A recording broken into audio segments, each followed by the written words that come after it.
राजा जी सुनी ना करे के बसैया हमरा नमी के पूजाई धूप दिया मोती औरी फलवा ले आई ज्यादा नहीं हमरा ताम झाम चाही हो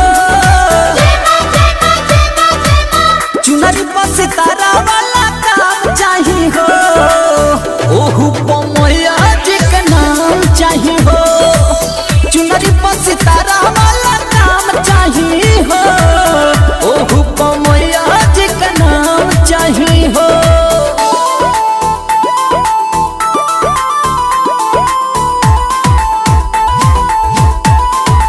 म्यूजिक बाय उपेंद्र बाबू।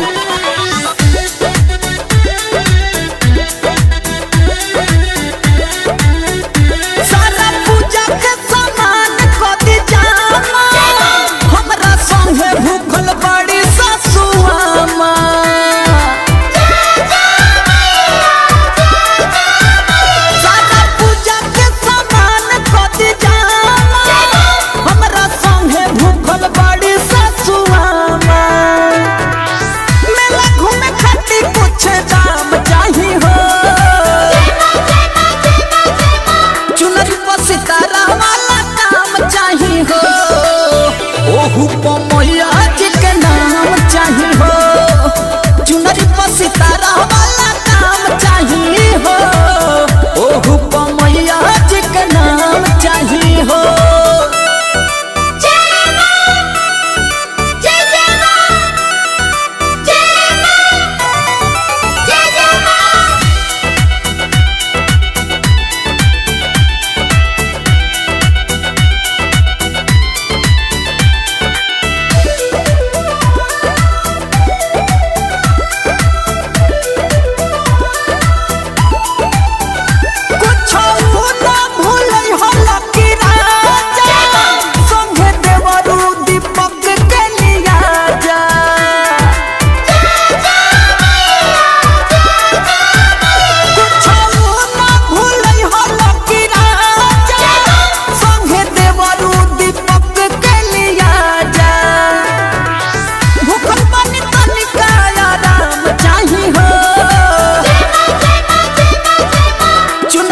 सितारा वाला काम चाही हो ओहू